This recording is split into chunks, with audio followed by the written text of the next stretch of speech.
بسم اللہ الرحمن الرحیم السلام علیکم ورحمۃ اللہ وبرکاتہ ان الحمد للہ نحمده ونستعینه ونستغفره ونعوذ باللہ من شرور انفسنا ومن سیئات اعمالنا من يهده الله فلا مضل له ومن يضلل فلا هادي له اشهد ان لا الہ الا اللہ وحدہ لا شریک له واشهد ان محمدا عبده ورسوله اما بعد۔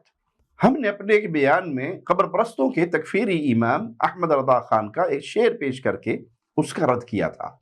اس پر ایک قبر پرست مولوی احسان قادری صاحب کا تبصرہ کسی بھائی نے ہمیں بھیجا، جس میں وہ احمد رضا خان صاحب کی اندھی تقلید کرتے ہوئے بعض صحیح احادیث کو غلط رنگ دیتے ہوئے کیا کہتا ہے، ذرا ان کا یہ کلپ سنیے۔ آپ نے اس کلپ میں سنا جہاں توصیف الرحمن اعلیٰ حضرت کے ایک شعر پر اعتراض کرتے ہوئے ایک جاہلانہ مثال بیوی اور ماں کی پیش کر کے یہ کہنا چاہا کہ اگر رسول کریم صلی اللہ علیہ وسلم کو آپ مالک کہیں گے تو ایمان سے خالی ہو جائیں گے۔ الحمدللہ سمجھانے کے لیے ہم نے مثال بڑی معقول دی تھی کہ اگر کوئی شوہر اپنی بیوی سے پیار کرتا ہے اور اس کی بیوی سے شوہر کی ماں بھی پیار کرتی ہے، وہ بہو اپنی ساس کی بھی منظور نظر ہے، تو وہ کبھی محبت میں آ کر یہ نہیں کہے گا کیونکہ چونکہ امی تم سے بہت پیار کرتی ہیں اور مجھے امی سے بہت پیار ہے اور تم امی کی محبوب بن چکی ہو، محبوبہ بن چکی ہو، آج سے تمہیں بھی میں امی کہوں گا۔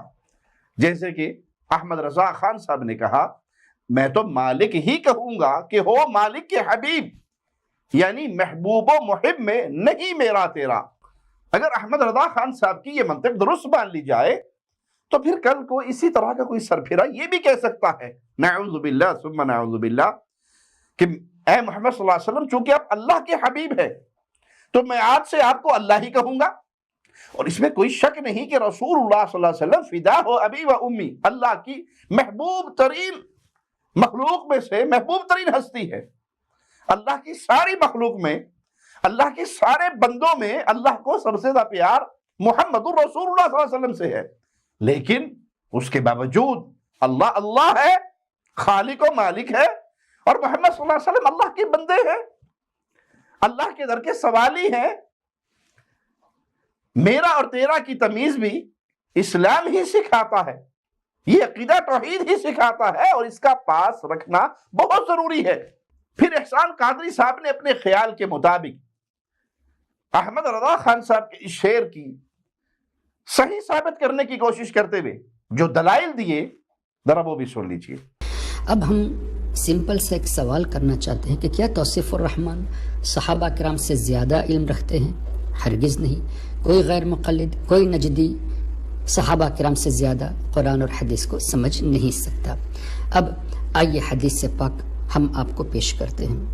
امام ابن ماجہ نے اس کو نقل کیا، مسند احمد ابن حنبل میں امام احمد ابن حنبل نے نقل فرمایا، اور امام نسائی نے سنن الکبریٰ میں نقل فرمایا، جہاں سیدنا ابو بکر صدیق رضی اللہ تبارک و تعالی عنہ کا تذکرہ ہے۔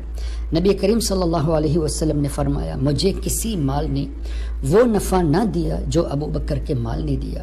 اس پر حضرت صدیق اکبر رضی اللہ تعالیٰ عنہ نے عرض کی، انا ومالی الا لک یا رسول اللہ، یا رسول اللہ میری جان اور مال کا مالک حضور کے سوا کون ہے؟ یعنی آپ ہی میری جان کے بھی مالک ہیں، آپ ہی میرے مال کے بھی مالک ہیں۔ جی ہاں قادری صاحب، یہ حدیث ابن ماجہ میں موجود ہے، حدیث نمبر 94۔ ابو بکر صدیق رضی اللہ عنہ وارضاہ نے رسول اللہ صلی اللہ علیہ وسلم کو مالک نہیں کہا، بلکہ یہ عرض کی، اے اللہ کے رسول میں بھی اور میرا مال بھی یہ آپ ہی کے لیے ہے۔ اور اس روایت کی سند میں اعمش مدلس ہے، روایت سندن ضعیف ہے۔ بعض اہل علم نے اگرچہ اس کو صحیح قرار دیا، لیکن یہ علت اور روایت کا ضعیف ہونا واضح ہے۔ ضعیف ہوتے ہوئے بھی اس سے احمد رضا خان بریلوی صاحب والی بات صحیح ثابت نہیں ہوتی۔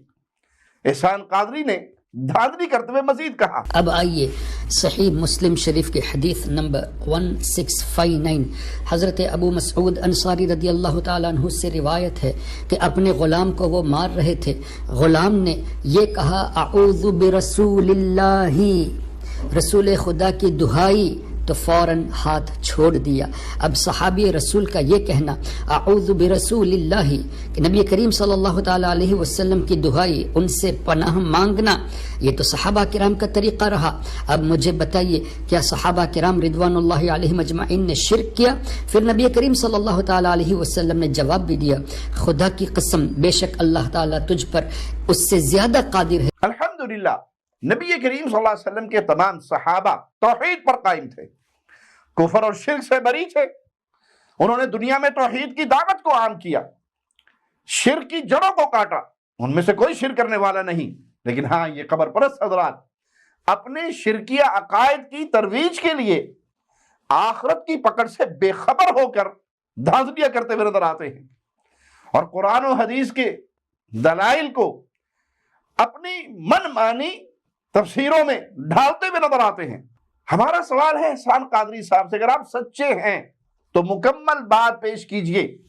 جس وقت ان صحابی نے اعوذ برسول اللہ کہا کہ میں اللہ کے رسول کی پناہ میں آتا ہوں، تو کیا خود رسول اللہ صلی اللہ علیہ وسلم وہاں پر موجود نہیں تھے؟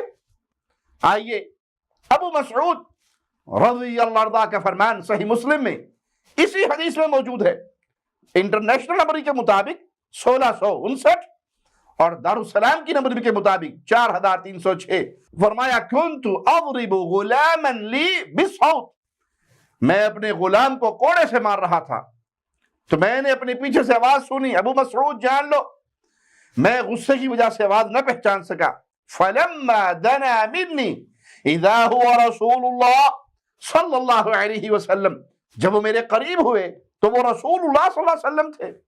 غلام نے دیکھ لیا تھا تو رسول اللہ صلی اللہ علیہ وسلم کی پناہ لی۔ یہاں دہائی دینے والی کون سی بات ہے؟ اللہ کے پیارے حبیب صلی اللہ علیہ وسلم موجود ہیں اور غلام آپ کی پناہ میں آ رہا ہے۔ یہ بات تو احسان قادری نے اپنے باطل عقیدہ ثابت کرنے کے لیے خود تراش لی، خود گھڑ لی کہ اس نے دہائی دی تھی رسول اللہ صلی اللہ علیہ وسلم کی۔ ان بیچاروں کو قرآن و حدیث کا علم نہیں، وگرنہ اتنا ضرور جانتے کہ قرآن و حدیث سے زندہ فرد کی پناہ لینا ثابت ہے۔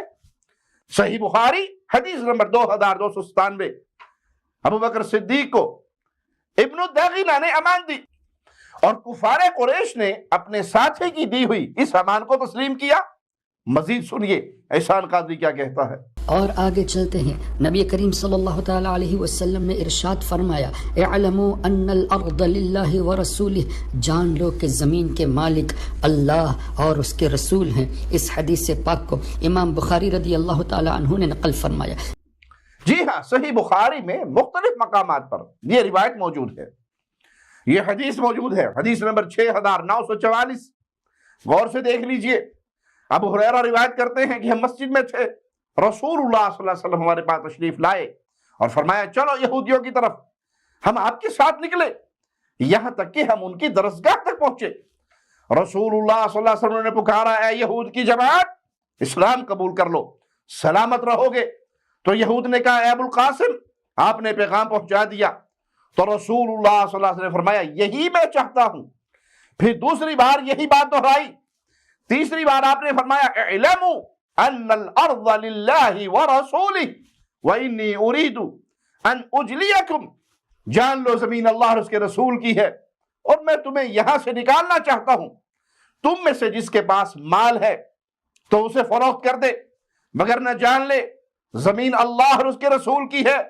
امام ابن حجر رحمہ اللہ نے خاص اس جملے کی وضاحت کرتے ہوئے فتح الباری میں فرمایا ان الحکم للہ فی ذالک ولرسولہ، زمین پر اللہ اور اس کے رسول ہی کا حکم نافذ ہوگا، کیونکہ رسول اللہ کی طرف سے پہنچانے والے اور اللہ کے حکم کو نافذ کرنے والے ہیں۔ لیکن قادری صاحب نے بس ایک جملہ پیش کر کے من گھڑت ترجمہ کر دیا۔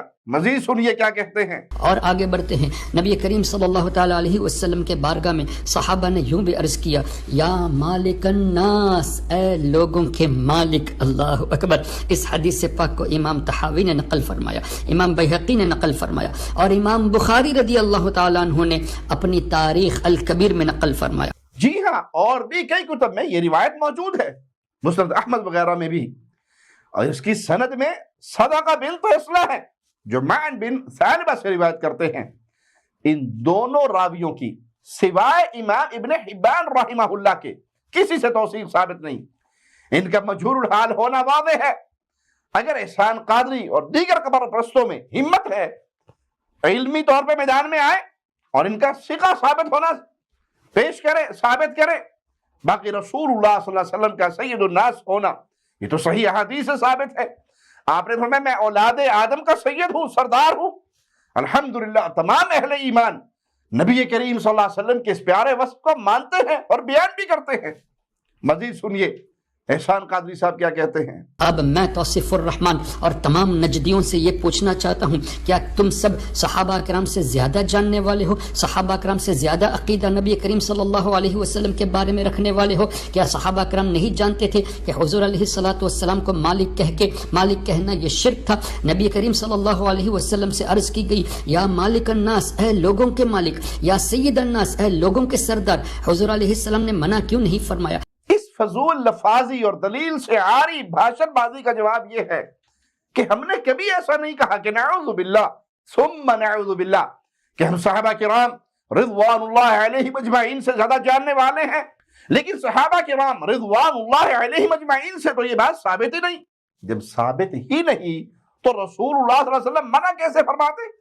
پہلے آپ اس روایت کو صحیح ثابت کریں پھر اس کے بارے میں کوئی سوال کرنا. ان حدیثوں کی ترجمانی کرتے ہوئے ہمارے امام اہل سنت، مجدد دین و ملت، پروانِ شمع رسالت، ان نجدیوں کا منہ اور کالا کرنے کے لیے، ان کے دلوں میں جو بغض بھرا ہوا ہے اس کو اور جلانے کے لیے اور سنیوں کے عقیدے کو مضبوط کرنے کے لیے فرمایا میں تو مالک ہی کہوں گا یا رسول اللہ، کہ ہو مالک کے حبیب، یعنی محبوب و محب میں، نہیں میرا تیرا. قادری صاحب منہ کالا تو آپ کتاب و سنت پر جھوٹ بول کر رہے ہیں. اپنے فہم کو، باطل فہم کو کتاب و سنت کے دلائل سے مزین کرنے کے ایک جھوٹے ڈرامے کو پیش کر کے اپنے چہرے کو آپ سیاہ کر رہے ہیں. ہم رسول اللہ صلی اللہ علیہ وسلم سے سچی محبت کرنے والے، اور سچی محبت کا تقاضا ہے کہ پیارے نبی صلی اللہ علیہ وسلم کے ہر حکم کو مانا جائے. آپ نے اپنی شان میں غلو نہ کرنے کا اپنی امت کو حکم دیا. جب آپ نے یہ حکم دیا تو ہمارا اس حکم پر ایمان بھی ہے، عمل بھی ہے. ہم پیارے نبی صلی اللہ علیہ وسلم کی تعلیمات پر قائم اور دائم ہیں. جو آپ نے بیان کیا اس کو مانتے ہیں، اس پہ عمل کرتے ہیں. جس چیز سے آپ نے روکا اس سے رکے ہوئے ہیں. جس چیز کا آپ نے حکم دیا اس کو بجا لانے کی کوشش کرتے ہیں. یہی ایمان ہے اور یہی اہل ایمان کا طریقہ ہے. اللہ سے دعا ہے اللہ ہمیں زندہ رکھے تو ایمان کی بہترین حالت میں، موت دے تو اس حال میں اللہ ہم سے راضی ہو، ہم اپنے اللہ سے راضی ہو. اقول قولی هذا واستغفر اللہ لی ولکم ولسائر المسلمین.